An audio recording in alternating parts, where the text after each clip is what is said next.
Shalom Uvracha, bienvenue à tous. Il nous parle ici le Pele Yoetz du Bar Levav, celui qui a un cœur. Alors c'est ramené dans le Tehilim Chavdalet, Mi Yarale Be'ar Hashem, qui est-ce qui va monter dans la montagne d'Hashem? Umi Yakum Bimkom Kocho, qui est-ce qui va pouvoir se tenir sur l'endroit saint d'Akadosh Baruch Hu? Neki Kapaim, celui qui a les mains propres, Uvar Levav, et celui qui a le cœur. Alors, on va s'interroger sur cette explication. C'est quoi celui qui a le cœur? De quel cœur on parle? Alors, il nous dit ici le Pele Yoetz, il s'agit d'un homme qui ne faute pas avec son cœur, ni en rentrant dans son cœur des mauvaises pensées, ni encore plus des pensées qui sont interdites par la Torah. Et donc celui-là, il a un cœur propre, parce que le cœur, c'est le palais d'Hachem, c'est le palais dans lequel la Neshama réside, et la Neshama c'est une partie d'Akadosh Baruch Hu, et celui qui fait rentrer dans son cœur des mauvaises pensées, voire des pensées interdites, alors il est en train de salir sa Neshama, il est en train de salir le palais d'Akadosh Baruch Hu, à tel point, comme s'il rentrait une idole dans le Beth Amikdash, pour nous dire un petit peu, pour nous faire comprendre un peu la gravité de la chose. Et même détourner son cœur, mettre son cœur dans quelque chose de vide, quelque chose de vide. Regarde un film, regarde un match, c'est quelque chose de vide. Donc il se déconnecte d'Hachem pour se connecter à une réalité qui n'existe pas. Et une fois que quelqu'un est déconnecté d'Hachem, alors là il y a un danger. Alors là, si on lui propose une Avera, il peut très facilement tomber dedans. Quelqu'un est en train d'étudier une page de Gemara. Il étudie. On vient lui dire, tu veux un petit verre de vin? Ouais, c'est quoi la Hashgacha? Je crois que c'est kasher. Non, tu rigoles, non, c'est assourd. Me donne pas ça. Tu crois que c'est pas suffisant, faut vérifier. Ok, il est en plein dans un match de foot. Il est absorbé par le truc. Il dit, tu veux un petit verre de vin? C'est quoi la Hashgacha? Je crois que c'est kasher. Ah bon, c'est bon, je pense que c'est kasher, c'est bon. Pourquoi? Le cœur, il est il est ailleurs. Et à tel point que la Gemara, elle nous dit, dans Masechet Shabbat, Kouf même tête, Al tifnu el ha'elim, ne vous tournez pas vers les idoles. C'est le pasouk dans la Torah, et la Gemara, elle l'interprète, elle dit, Al tefanu kel midartechem, n'enlevez pas Hachem de votre esprit. Il faut garder Hachem dans son esprit. Et c'est pas seulement ne pas faire rentrer les mauvaises pensées dans son cœur, les pensées interdites, mais c'est coller son cœur avec Akadosh Baruch Hu, s'attacher à Akadosh Baruch Hu dans son cœur, avec une volonté. Parce que c'est-à-dire que la volonté, elle a un impact très grand. Quelqu'un, quand il a dans sa volonté de se brancher avec Hachem, il est branché avec Hachem. La volonté, il n'y a rien de plus haut que la volonté, c'est le Ratzon. Et c'est pour ça que quelqu'un, quand son cœur il est rempli de Torah, alors là, il est connecté avec Akadosh Baruch Hu.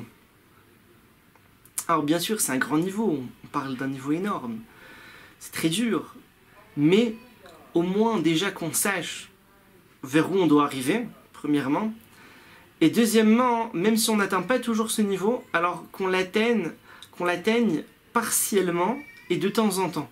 Donc de temps en temps, il y a des moments où il reste connecté avec Hachem, 1 heure, 2 heures, il n'était pas dans un autre truc. Bon, après il s'est déconnecté, il va se reconnecter encore. Mais au moins qu'on sache où est-ce qu'on va, qu'on sache vers où on doit tendre et vers où on doit arriver. C'est important. Et lorsqu'il y aura une mauvaise pensée qui va essayer de pénétrer son cœur, une pensée interdite, alors il devra la repousser des deux mains. Il devra la repousser de toutes ses forces, quitte même à dire certains psukim de Tehilim qui vont lui donner les forces de repousser la mauvaise pensée, comme dans le Tehilim Samertet, Hatzileni mitit ve'al etba'a. Il dit David Améler, il prie Hachem, sauve-moi de la boue pour ne pas que je coule dans la boue. Il dit sauve-moi Hachem. Ou bien dans le Tehilim Nun Aleph, lève tahor berali eloki. Veruach nachon chadesh bekirvi. Il dit Hachem m'a créé un cœur pur et un souffle juste. Il va réveiller en moi. Et donc tous ces psukim là, ils vont repousser le Yetzer Hara. Il va falloir prier Hachem qu'il l'aide à surmonter le Yetzer Hara. Mais une fois qu'on a surmonté le Yetzer Hara, on se dit quoi, c'est tout, c'était pas si difficile que ça finalement. Mais avant l'épreuve, c'est très difficile.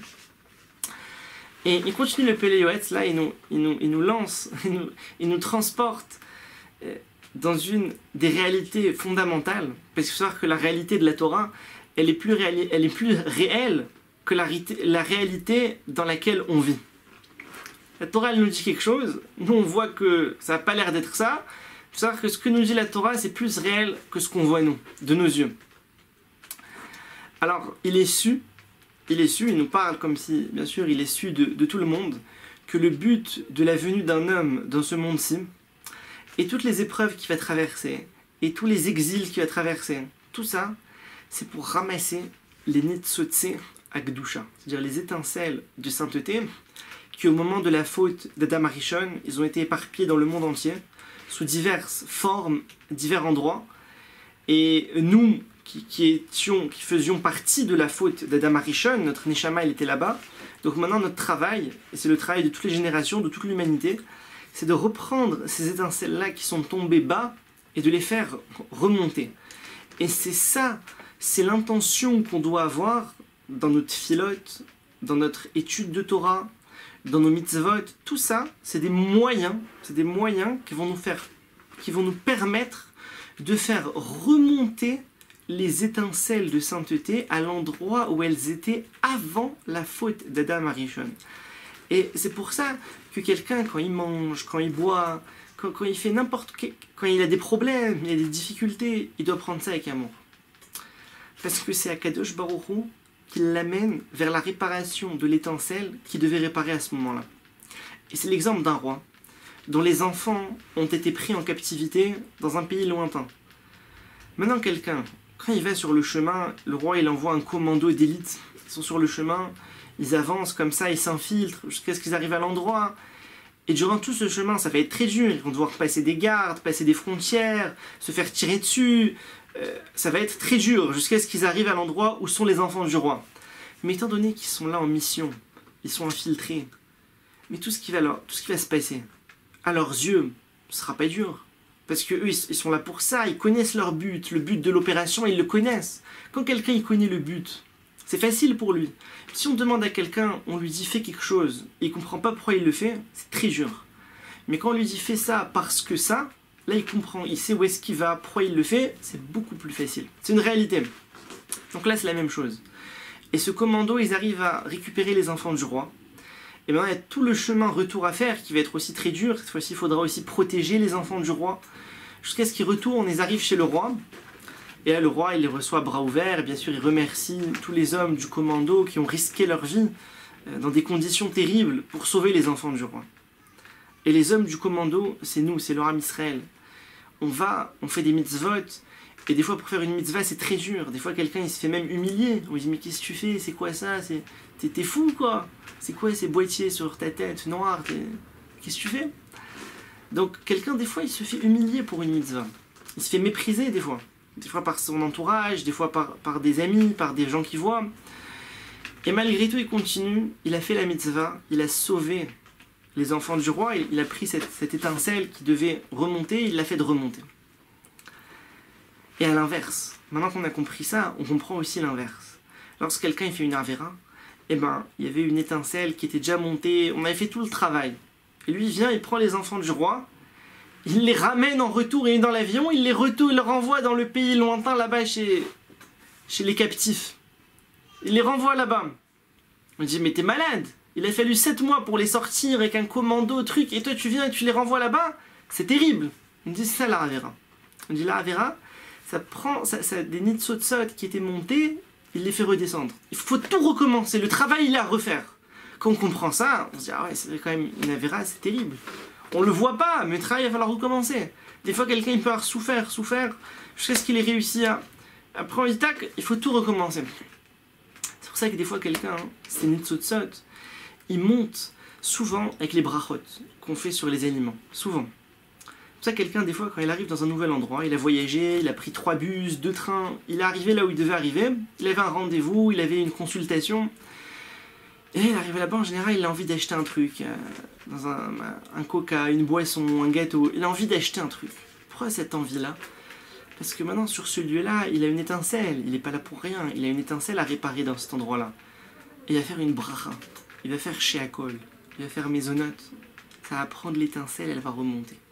elle l'attendait là-bas jusqu'à ce qu'il vienne tel jour à telle heure. Depuis la faute d'Adam Arishon, cette étincelle, elle était coincée là-bas. Elle attendait que ce juif qui était lié à cette étincelle-là vienne pour la réparer. Et c'est ce qui est écrit dans les Pirkei Avot. Everatz l'dvar mitzvah boreach mina avera. Quand on a compris ça, alors il y a une mitzvah, on court faire la mitzvah. Et une avera, on s'enfuit. Vechol ma'asav yu leshem shamaim. Et tous ces actes, ils doivent être les shem shamaim. Et quand quelqu'un, tous ces actes, ils sont les shem shamaim, alors automatiquement, les nitzotzot qu'il doit faire remonter, eh bien, il les fait remonter encore plus facilement. Alors, yiratson, qu'on puisse faire tout le travail qu'on a à faire dans ce monde, qu'on puisse l'accomplir Bezrat Hashem, dans la joie.